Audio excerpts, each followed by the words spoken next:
राष्ट्रीय लोकदल पार्टी के सुप्रीमो चौधरी अजीत सिंह का कोरोना की वजह से निधन हो गया। आज उन्होंने अंतिम सांस गुरुग्राम के एक निजी अस्पताल में ली। आपको बता दें कि वो बीते कई दिनों से लगातार कोरोना से संक्रमित थे और इसी वजह से उनकी जो स्थिति थी वो बिगड़ रही थी। बिगड़ती स्थिति के बीच में आपको बता दें कि उन्हें एक गुरुग्राम के निजी अस्पताल में भर्ती कराया गया, जहां पर उनके फेफड़ों की जांच की गई तो पता चला कि उसमें जो इन्फेक्शन है वो तेजी के साथ बढ़ रहा है और यही वजह है कि इन्फेक्शन बढ़ने के साथ ही उनकी जो खतरा था, वो गंभीरता जो थी उनकी सेहत में, वो लगातार बढ़ती चली गई।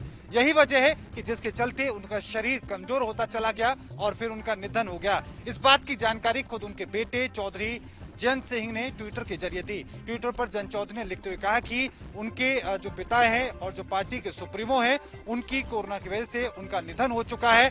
उन्होंने कहा कि कोरोना काल में न जाने कितने ही लोगों की इस तरीके से निधन हो चुका है। आप सब लोग यानी कि उन तमाम लोगों से उन्होंने अपील की थी जो उनके समर्थक हैं, उनके प्रशंसक हैं, जो उनकी पार्टी को फॉलो करते हैं, उनसे अपील करते हुए कहा कि आप लोग अपने घर ही रहें और यही उनकी सच्ची श्रद्धांजलि चौधरी अजीत सिंह के लिए होगी। लेकिन इसके साथ आपको यह भी बताते चलेंगे कि चौधरी चरण सिंह के बेटे थे चौधरी अजीत सिंह, और उनकी एक अलग तरह की जो सियासत देखने को मिलती थी, वो किसानों के एक बड़े नेता के रूप में जाने जाते थे। पश्चिमी उत्तर प्रदेश की हम बात करें तो पश्चिमी उत्तर प्रदेश में चौधरी चरण सिंह के परिवार का एक खासा एक अलग तरह का वर्चस्व देखने को मिलता है। आरएलडी की अगर हम बात करें तो आरएलडी न सिर्फ पंजाब हरियाणा बल्कि पूरे उत्तर प्रदेश की हम बात करें तो यहाँ पर अपना वर्चस्व कायम करने की पूरी कोशिश में रहती है। यहाँ पर जानी मानी पार्टी है, लोगों का भारी समर्थन मिलता है। लेकिन जिस तरीके से चौधरी अजीत सिंह का निधन हुआ है उसके बाद अब सभी की निगाहों पर ये सवाल है, सबकी निगाहों में ये बातें हैं कि क्या कुछ होने वाला है, किस तरीके से चौधरी जयंत सिंह अपनी पार्टी को संभालते हैं, किस तरीके से 2022 के जो विधानसभा चुनाव है उसमें आरएलडी को लेकर क्या कदम उठाते हैं, किस तरीके से आरएलडी की जो साख है खोई हुई उसको वापस ला पाते हैं। वीडियो जर्नलिस्ट करण मेहरा के साथ मोहित चौधरी, एएनबी न्यूज। कड़कड़ाती गर्मी के बाद अब मौसम सुहावना हो गया है। दरअसल दिल्ली के कई इलाकों में मौसम सुहावना देखने को मिला, जिसको लेकर लोगों में काफी खुशी भी नजर आई। बता दें कि चिलचिलाती गर्मी के बीच मौसम ने एक बार फिर अपना मिजाज बदल लिया है। राजधानी दिल्ली में काले बादल छाने के बाद ही बारिश शुरू हो गई। पश्चिमी दिल्ली के कुछ इलाकों में ओले भी गिरे, वहीं अन्य कई इलाकों में तेज हवा के साथ बारिश हुई और जिसके कारण तापमान में गिरावट हो गई। मौसम सुहावना हो गया। पिछले कई दिनों से गर्मी की मार झेल रही थी दिल्ली, जिसके बाद दिल्ली के कुछ आसपास के इलाकों के लिए ये बारिश राहत लेकर आई है। दिल्ली एनसीआर में बादल छाए हुए हैं और कुछ और इलाकों में भी बारिश होने की संभावना जताई जा रही है। बता दें कि मौसम सुहावना होने के बाद लोग काफी ज्यादा खुश हैं और मौसम का मजा ले रहे हैं। कैमरामैन बलविंदर के साथ सुमन पाल की रिपोर्ट। जनपद जालौन में कोरोना ने अपने पैर तेजी से पसारने शुरू कर दिए, जिसके चलते जनपद जालौन में कोरोना मरीजों की संख्या में इजाफा हो रहा। तो वहीं जालौन में कोरोना के कहर के चलते मौतों का सिलसिला भी लगातार जारी है। तो वहीं इस महामारी के कहर को देखते हुए जिला प्रशासन की मुसीबतें बढ़ती दिखाई दे रही हैं। तो वहीं इस महामारी के कहर को देखते हुए राज्य की मेडिकल कॉलेज औरई की अव्यवस्थाओं की शिकायतें लगातार मिल रही हैं। मैंने और ने सारे आइसोलेशन वार्ड्स और आईसीयू सभी का निरीक्षण किया।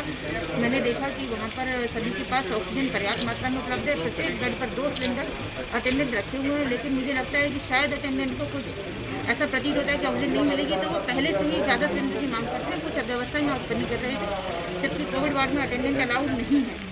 तो हमने यही व्यवस्था को सही करने की कोशिश की कि अटेंडेंट वहाँ ना जाए, ना लोगों में फैलाए और हमारे अस्पताल की व्यवस्थाएं जो है सुनिश्चित करें। मैम कोई पर्ची का भी मामला सामने कि पर्ची देकर ऑक्सीजन दी जा रही है?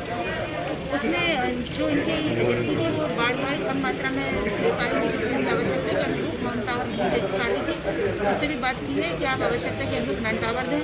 हमने भी अपने सेवा योजन कार्यालय के माध्यम से इनको बाढ़ वाई और सफाई कर्मी दिलाने के लिए कहा। यदि कोई अन्य भी व्यक्ति इच्छुक है और बाढ़ वाई या सफाई कर्मी के रूप में मेडिकल कॉलेज में काम करना चाहता है तो वो निश्चित रूप से हमारे नोडल सिटी यूनिवर्सिटी के पास या प्रिंसिपल मेडिकल कॉलेज के पास या मैन पावर के नोडल जो CMS हैं RK सिंह, उनके पास संपर्क कर सकता है और यहाँ कार्य करने के लिए। साफ सफाई की क्या व्यवस्था है मैम मेडिकल में? साफ सफाई के लिए अभी जो स्वीपर है इनके पास काम आ रहे हैं, इनको और बढ़ाने के लिए। मैम सोशल मीडिया पे एक वीडियो वायरल हो रहा है मेडिकल कॉलेज का। एक महिला है वो आरोप लगा रही है कि सिलेंडर नहीं मिल रहे हैं। ऐसा नहीं है, देखिए लोग क्यों लगा रहे हैं। वीडियो भी लगातार वायरल हो रहे हैं। तो जहां एक और जिलाधिकारी प्रियंका निरंजन व्यवस्थाओं को पटरी पर लाने के लिए लगातार प्रयास कर रही हैं। तो वहीं राजकीय मेडिकल कॉलेज औरई की अव्यवस्थाओं की शिकायतें और वीडियो लगातार वायरल हो रहे हैं। तो वहीं जिलाधिकारी प्रियंका निरंजन ने बताया कि कोविड-19 वार्ड में तीमानदारों को जाने के लिए इजाज़त नहीं है। ज़मीन पर तीमानदार लेटे हैं जिनको निकालने के लिए कहा गया है। ऑक्सीजन की भी कोई कमी नहीं है, साथ ही बेड भी पर्याप्त हैं। यदि कोई भी शिकायत आती है और कोई भी लापरवाही डॉक्टर बरतते हैं तो उस पर सख्त कार्रवाई की जाएगी। ANB news Mayank Rajput, Jalaun.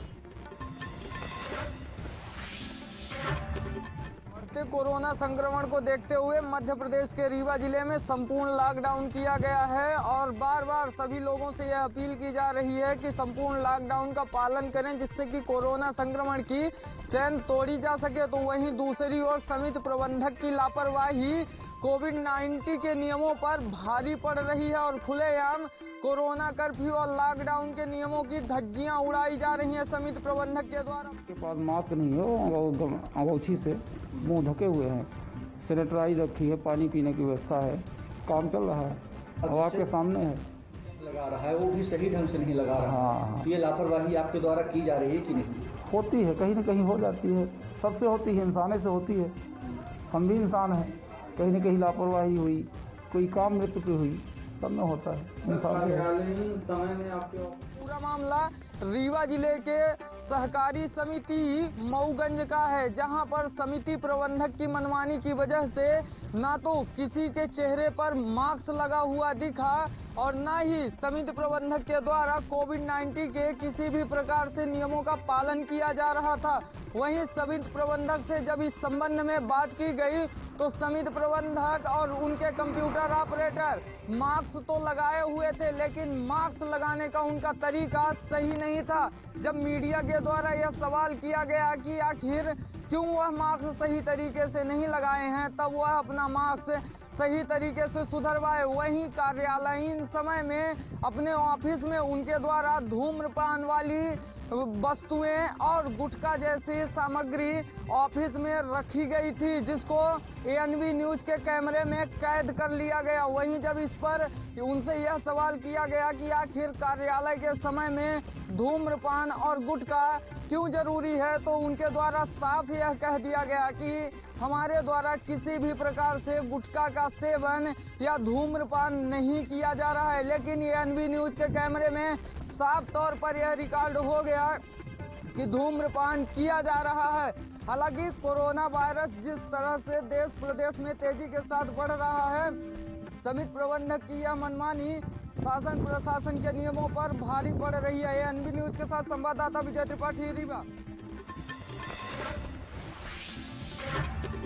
राजा का लोग भूलने लगे इस वक्त, आम ने भी लोगों की आय लगना। जी हाँ, आपको बता दें कि सेब के लिए जो अब आम लोगों की पहुंच से कोसों दूर होता चला जा रहा है, वह भी जब देश कोरोना जैसी महामारी से जूझ रहा है। कोरोना काल के दौरान सभी फलों की कीमतें चौथे आसमान पर पहुंचती चली जा रही हैं। तो इतना महंगा हो गया कि हम लोग पहले कम रेट में लाते थे, इसमें दुगने तिगने भाव में फल मिल रहा है। कानपुर में इतने माल नहीं आ रहा है, तो माल अपने मन मेटेटो में महंगा मिल रहा है, माल ही नहीं मिल रहा, हम लोगों को महंगा ला रहा है, महंगा दिख रहा है।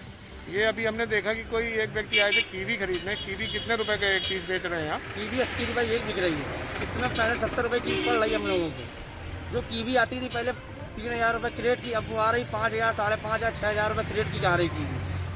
होगा कि ये डंप माल किया जा रहा है स्टोरों में, ये स्टोरों से निकल रहा है, ताज़ा टूट के आ नहीं रहा है, तो स्टोरों से निकल रहा है, इसी की वजह से महंगा है। कीवी आप क्या कितने रुपए की है? कीवी 80 रुपये का बिक रहा है एक पीस जी। पहले तो काफ़ी सस्ता मिलता था काफ़ी सस्ता, लेकिन इस समय पैदावार इसकी कम हो गई ना, और ये मांग ज़्यादा हो गई है। और जो 80 रुपये किलो से मिलता था वो इस समय इतना महंगा हो गया कि 250 रुपये किलो मिलने लगा।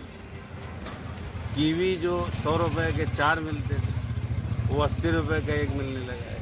अब गरीब आदमी के बस का रह नहीं है। तो आप खरीदने आए थे, आपने कुछ भी खरीदा? नहीं खरीदा। इसमें फलों का राजा सेब सबसे महंगी कीमतों पर पहुंच गया है।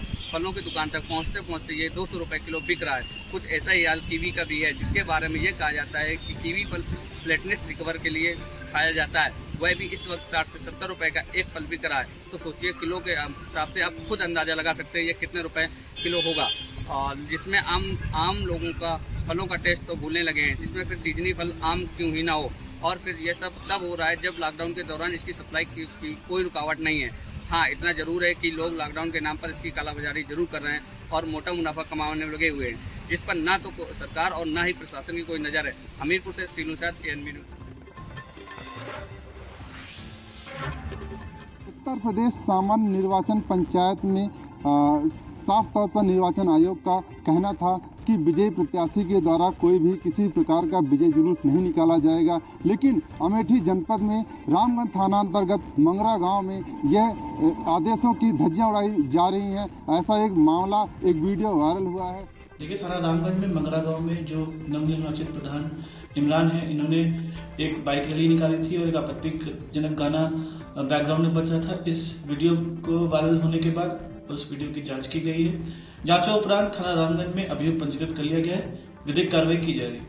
जहां पर विजयी प्रत्याशी इमरान खान के द्वारा दर्जनों मोटरसाइकिलों और फोर व्हीलर के द्वारा जो है के साथ डीजे की धुन पर जो है विजय जुलूस निकाला गया। वहीं पर एक गाना जो है उसमें गाया जा रहा है जो साफ तौर पर सामाजिक सौहार्द और धार्मिक उन्माद का जो है एक तरह से वो आ रहा है, जिसमें अन्य जो धार्मिक लोग हैं वो इसका विरोध कर रहे हैं। उसमें बताया जा रहा है, गाने में साफ तौर पर सुना भी जा सकता है कि उसमें गाया जा रहा है कि इमरान खान आया और पाकिस्तान, नया पाकिस्तान बना। ऐसा ही कुछ एक वीडियो है जो वायरल हो रहा है, जिसको संज्ञान लेते हुए रामगंज थाना प्रभारी से जब बात की गई तो उन्होंने बताया कि हाँ, वीडियो को देखा गया है और मामले संज्ञान में है। ऐसे में जो भी विजयी प्रत्याशी है, ग्राम प्रधान है, उसके खिलाफ जो है तहरीर दर्ज कर ली गई है और मुकदमा भी पंजीकृत कर लिया गया है। उसके खिलाफ टीमें बनाकर दबिश दी जा रही है। फिलहाल अभी तक वह जो प्रत्याशी है पुलिस की गिरफ्त के बाहर है। आखिर देखने वाली बात ये होती है कि जो भी अमेठी पुलिस अधीक्षक के आदेशों की भी यहाँ पे धज्जियां उड़ाई गई, उनका भी आदेश था साफ तौर पर, और वो भी बार बार जो है सभी ग्राम सभाओं में जाकर लोगों को समझाते रहे कि किसी भी प्रकार का विजय जुलूस नहीं निकाला जाएगा, लेकिन उनके भी आदेशों की कहीं ना कहीं तौहीन की गई। ऐसे में अब ये देखने वाली बात होगी कि आखिर इस जो भी अपराधी है उसको आखिर पुलिस कब गिरफ्तार करती है। कैमरामैन संजय यादव के साथ राजकुमार जायसवाल, एएनबी न्यूज़, अमेठी। प्रदेश के मुख्यमंत्री शिवराज सिंह चौहान ने फ्रंट वॉरियर्स पत्रकारों को माना है, प्रथम माना है, और उनके लिए आज उज्जैन जिले के अंदर वैक्सीनेशन करने की दी थी। उज्जैन कलेक्टर द्वारा सूचना दी गई थी कि उज्जैन में जितने पत्रकार हैं जो 18 वर्ष से ऊपर के हैं, उन सभी लोगों का वैक्सीनेशन किया जाना है। उसी के लिए उज्जैन कलेक्टर आशीष सिंह ने आज ऋषिनगर सरस्वती स्कूल में इसकी व्यवस्था की थी, जिसमें जो 18 वर्ष के ऊपर के पत्रकार हैं उनका आज वैक्सीनेशन होना था। माननीय मुख्यमंत्री जी के द्वारा मीडिया कर्मियों को फ्रंटलाइन वर्कर्स की श्रेणी में शामिल किया गया है, और चूँकि फ्रंटलाइन वर्कर्स के लिए टीकाकरण पहले भी जरूरी था, आज भी जरूरी है, तो हम लोगों ने एक विशेष कैंप जो है पत्रकार बंधुओं के लिए यहाँ पर रखा है। और अभी फिलहाल हम लोग जो एक रजिस्टर है उसमें पूरी डिटेल्स की एंट्री करा के तत्काल यहाँ पर टीकाकरण कराने की कार्रवाई जो है शुरू कर रहे हैं। मैं आपके माध्यम से सबसे अपील भी करूंगा कि कोरोना से लड़ने का एकमात्र हथियार जो है दीर्घकालिक तौर से देखें टीकाकरण है। अगर हम लोग सारे लोग बहुत ही मास लेवल पर टीकाकरण करा लेते हैं, और पत्रकार और लोग यहाँ पर आए भी और उन्होंने अपना वैक्सीनेशन कराया भी है जो 18 वर्ष से ऊपर के हैं। इसमें सबसे अच्छी बात ये रखी गई थी इस बार कलेक्टर साहब आशीष सिंह ने कि इसमें आधार कार्ड और साथ में प्रेस कार्ड दोनों को अलग दिखाना जो आवश्यक था, जिससे उन्हें सत्यापित किया जा सके कि यहाँ पे उन्हीं लोगों का वैक्सीनेशन होगा जो ओरिजिनल पत्रकार हैं, फ्रंट वॉरियर्स हैं। उज्जैन से विजेंद्र यादव, एएनबी न्यूज़ के लिए, गोलू राठौर के साथ।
ANB न्यूज ने ठाना है, कोरोना को हराना है।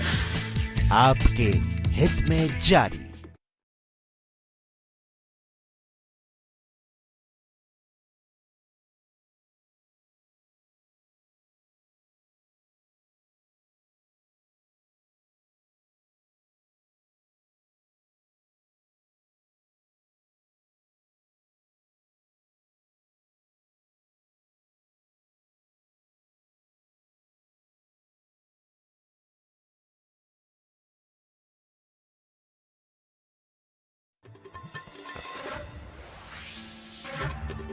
दिल्ली में कोरोना के बढ़ते मामलों के बीच जबरदस्त सियासत देखने को मिल रही है। इस एक मुद्दे पर केंद्र सरकार और दिल्ली सरकार को कोर्ट से फटकार पड़ी है। दोनों पर ही लापरवाही बरतने और समय रहते समाधान न ढूंढने के आरोप लगे हैं। हेल्थ इंफ्रास्ट्रक्चर है, इसको चलाने के लिए 700 टन ऑक्सीजन की डेली ज़रूरत है, लेकिन दिल्ली को मिल रही थी किसी दिन 300, किसी दिन 350, किसी दिन 400, किसी दिन 450। इस तरह से दिल्ली को ऑक्सीजन मिल रही थी, जिसकी वजह से अस्पतालों में कमी हो रही थी। अस्पताल मैसेज पे मैसेज डाल रहे थे, फिर मीडिया में आ रहा था इस अस्पताल में घंटे भर की ऑक्सीजन बची है, उधर आधे घंटे की ऑक्सीजन बची है, मरीजों की मौत हो सकती है, और काफ़ी ज़्यादा दिक्कत हो रही थी। लेकिन कल पहली बार दिल्ली को 730 टन ऑक्सीजन केंद्र सरकार ने भेजी है। जैसा मैंने बताया, दिल्ली को 700 टन ऑक्सीजन की ज़रूरत है। कल पहली बार केंद्र सरकार ने 730 टन ऑक्सीजन भेजी है। हम तहे दिल से दिल्ली की जनता की तरफ से, उनका मुख्यमंत्री होने के नाते, मैं केंद्र सरकार का बहुत बहुत शुक्रिया अदा करता हूँ। मैं दिल्ली हाई कोर्ट का बहुत बहुत शुक्रिया अदा करता हूँ। मैं दिल्ली सुप्रीम कोर्ट का बहुत बहुत शुक्रिया अदा करता हूँ। केंद्र सरकार का बहुत बहुत शुक्रिया अदा करता हूँ। इन सब के प्रयासों से हम लोगों को कल 730 टन ऑक्सीजन मिली। हम तहे दिल से शुक्रगुजार हैं। बहुत सारी जानें बचेंगी इसकी वजह से, इस एक कदम की वजह से। लेकिन एक दिन 700 टन ऑक्सीजन आने से काम नहीं चलेगा। जब तक ये कोरोना की सेकंड वेव कम नहीं हो जाती, हमें डेली 700 टन ऑक्सीजन की ज़रूरत है। ऐसा ना हो कि कल 700 टन आई और आज फिर से 400-300 टन आ जाए, फिर से सारे अस्पतालों के अंदर हाहाकार मच जाएगा। मेरी सबसे हाथ जोड़ के विनती है, अपील है, प्रार्थना है कि ये 700 टन ऑक्सीजन अब कम मत होने दीजिएगा। डेली 700 टन ऑक्सीजन आनी चाहिए दिल्ली के अंदर। अब कोर्ट की फटकार के बाद दिल्ली का ऑक्सीजन कोटा भी बढ़ाया गया है और पहली बार 730 मीट्रिक टन ऑक्सीजन भी दी गई है। दिल्ली के मुख्यमंत्री अरविंद केजरीवाल ने बताया है कि केंद्र की तरफ से पहली बार उन्हें 730 मीट्रिक टन ऑक्सीजन भेजी गई है। इस बात के लिए उन्होंने सरकार और कोर्ट का शुक्रिया भी अदा किया है। लेकिन सीएम की तरफ से इस बात पर भी जोर दिया गया है कि उन्हें दिल्ली के लिए हर रोज 700 मीट्रिक टन से ज्यादा ऑक्सीजन चाहिए। सिर्फ एक दिन की इतनी ऑक्सीजन मिलने से इस संकट को दूर नहीं किया जा सकता।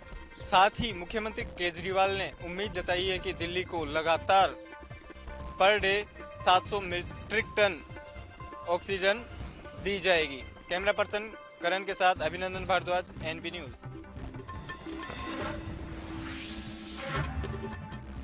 मुंबई के गोरेगांव एक होटल में द फर्न, ये होटल है। तस्वीरें आपके सामने लगातार दिख रही है कि बिल्कुल 5 स्टार होटल जैसे ये व्यवस्था।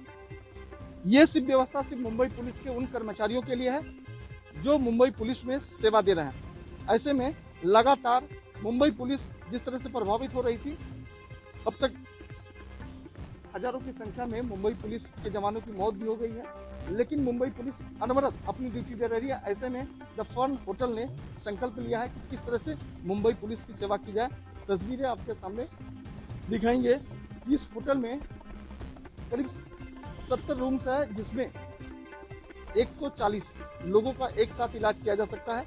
इलाज सिर्फ उनका ही होगा जो मुंबई पुलिस से जुड़े हुए हैं या मुंबई पुलिस की सेवा कर रहे हैं। ऐसे में लगातार जानकारियां आ रही थी कि मुंबई पुलिस जब ड्यूटी करके अपने परिवार के बीच जाती है तो उनको संक्रमण होने की आशंका है।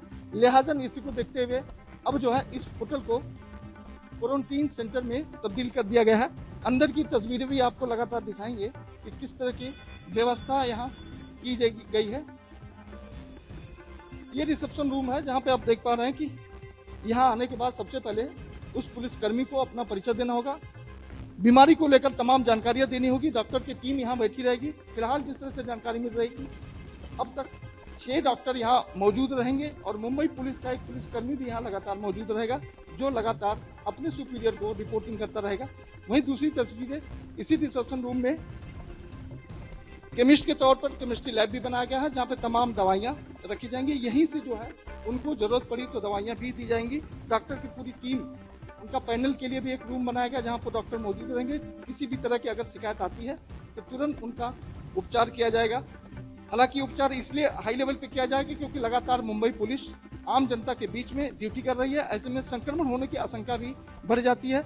हमारे साथ डॉक्टर है। मैडम, सबसे पहले बताइए कि किस तरह की व्यवस्थाएं यहाँ की गई है, क्या क्या सुविधाएं दी जाएंगी, किस तरीके से उनका इलाज किया जाएगा? जी, यहाँ पे देखिए सर, पहले तो मैं आपको ये बता देना चाहती हूँ, जो पेशेंट बहुत ज़्यादा सीरियस है उनको यहाँ पे हम लोग एडमिट नहीं करेंगे। हम लोग सिर्फ उन्हीं पेशेंट को एडमिट करेंगे जो एसिम्टोमेटिक या माइल्ड सिम्टोमेटिक है, मतलब जिनको कम सिम्टम्स है या फिर जिनको सिम्टम्स ही नहीं है, कोई लक्षण ही नहीं है कोविड का। तो यहाँ पे सबसे पहले अगर पेशेंट आएंगे तो उनका हम लोग सब वाइटल्स लेंगे, मतलब उनका टेम्परेचर लेंगे, सैचुरेशन, ऑक्सीजन सैचुरेशन लेंगे, उनका बीपी वगैरह सब लेंगे। उसके बाद पेशेंट, अगर हमें ऐसे लगता है कि वो यहाँ पे एडमिट नहीं हो सकता, मतलब पेशेंट को बहुत ज़्यादा उनका सैचुरेशन या उनको हाफ रहे पेशेंट, या फिर उनको कुछ अस्थमा का तकलीफ है, उनका सैचुरेशन मेंटेन नहीं कर पा रहे वो 95 या 96 के ऊपर, तो हम लोग वो पेशेंट को डायरेक्ट हायर सेंटर्स या जम्बो फैसिलिटी में रेफ़र कर देंगे। ऐसे पेशेंट हम लोग यहाँ पे नहीं लेंगे। जिनका सैचुरेशन 95 या 96 के ऊपर है, ऐसे ही पेशेंट हम लोग यहाँ पे एडमिट करेंगे। तो पेशेंट आने के बाद हम लोग उनको सीधा ऊपर भेज देते हैं। उसके बाद उनका बेसिक ट्रीटमेंट शुरू हो जाता है, जो भी बीएमसी के प्रोटोकॉल है या फिर जैसा पेशेंट को नीड है। जो माइल्ड सिम्टोमेटिक पेशेंट है उनको हम लोग एंटीबायोटिक्स वगैरह ये सब ट्रीटमेंट शुरू कर देते हैं। नहीं है जब फर्म ने इस तरह की कदम उठाया, हालांकि पर इसके पहले भी जब शुरुआती दौर में कोरोना आया था तभी भी उन्होंने मीडियाकर्मी सहित मुंबई पुलिस के तमाम जवानों को यहाँ पर क्वारंटीन सेंटर बनाकर रखा था। हालांकि काफ़ी लोगों की जान बचाई भी गई, लेकिन जिस तरह से तस्वीरें इस फन होटल के कमरे की है वो लगातार दिख रही है कि किस तरह से इस कमरे में तमाम लग्जरी व्यवस्थाएं की गई है, चाहे गर्म पानी की बात की जाए या गर्म खाने की बात की जाए, टेलीफोन की बात की जाए या फिर अन्य सुविधाओं की बात की जाए, यहाँ सारी सुविधाएं मुहैया करवाई गई। इवन आप अगर कोरोना महामारी के चलते परेशान होते हैं तो आपको परेशान होने की जरूरत नहीं, क्योंकि लगातार टेलीविजन के जरिए भी आप यहाँ पर इंटरटेनमेंट अपना कर सकते हैं। लगातार डॉक्टर की जो टीम है वो लगातार आपके निगरानी में रहेगी। वहीं दूसरी तरफ मुंबई पुलिस का एक जवान यहाँ और हमेशा अवेलेबल रहेगा। अगर स्थिति ठीक रही तो ठीक है, अदरवाइज अगर स्थिति बिगड़ती है तो जाहिर तौर पर तुरंत आपको जो है दूसरे हॉस्पिटल में शिफ्ट कर दिया गया। लेकिन फिलहाल जिस तरह से बताया कि कंसल्टेंट में ऑक्सीजन की भी व्यवस्था की गई है, मतलब ऑक्सीजन लेवल को बढ़ाने के लिए जो जरूरत होती है उसकी भी यहाँ प्रचुर व्यवस्था की गई है। लेकिन देखने वाली बात यह होगी कि किस तरह से लगातार मुंबई पुलिस जो संक्रमित हो रही है उसको लेकर इस तरह की व्यवस्थाएं और कितनी मात्रा में बढ़ाई जा सकती है। कैमरा पर्सन विनय सिंह के साथ मैं सोनी, एनबी न्यूज़ मुंबई।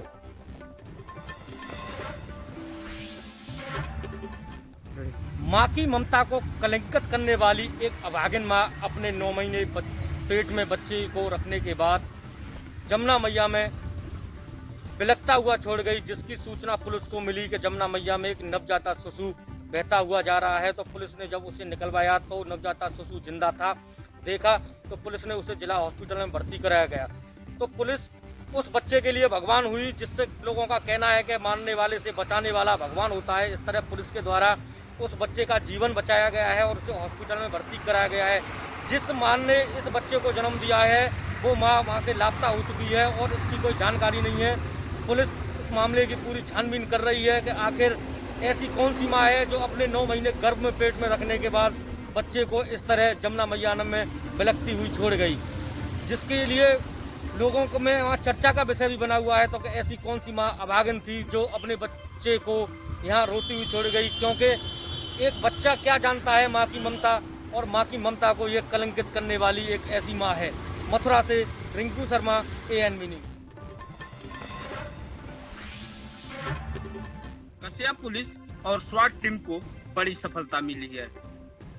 कुछ दिन पूर्व कसिया कस्बे में स्वर्ण व्यवसायी के वहां जो है चोरी हुई थी, जिसका खुलासा करते हुए आज पुलिस ने बताया कि ये 619 ग्राम सोना और 8,47,000 रुपए नगद के साथ 3 अभियुक्त गिरफ्तार किए गए हैं। जनपद कुशीनगर की खतिया थाना क्षेत्र के शारदा प्रसाद ज्वेलर जो खतिया कस्बे के रहने वाले हैं, खतिया में ही इनकी ज्वेलर्स की दुकान है। दिनांक 19/7/2021 को इनकी दुकान से चोरी की घटना हुई थी, जिसमें लगभग 1 किलो 300 ग्राम सोना चोरी गया था। उस घटना के संबंध में खतिया थाने के संबंधित धाराओं में अभियोग पंजीकृत कराया गया था। उक्त घटना के अनावरण हेतु SWAT टीम, सर्विलांस टीम और थाना खतिया की टीम को लगाया गया था। आज दिनांक 6/5/2021 को उक्त टीमों के द्वारा काफी मेहनत करके 3 अभियुक्तों को पकड़ने में सफलता प्राप्त की है, जिनके कब्जे से 619 ग्राम सोना और 8,47,000 रुपए बरामद हुए हैं। गिरफ्तार अभियुक्तों को जेल भेजा जा रहा है और अन्य आवश्यक विधिक कार्रवाई की जा रही है। ये अभियुक्त बड़े ही साथी तरीके से घटना को अंजाम देते थे।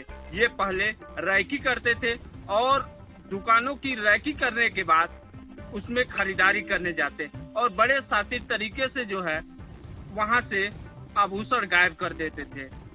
वहीं इस खुलासा से पुलिस को राहत मिली है। कैमरामैन ईश्वरचंद के साथ गोविंद पटेल, ANB न्यूज, कुशीनगर।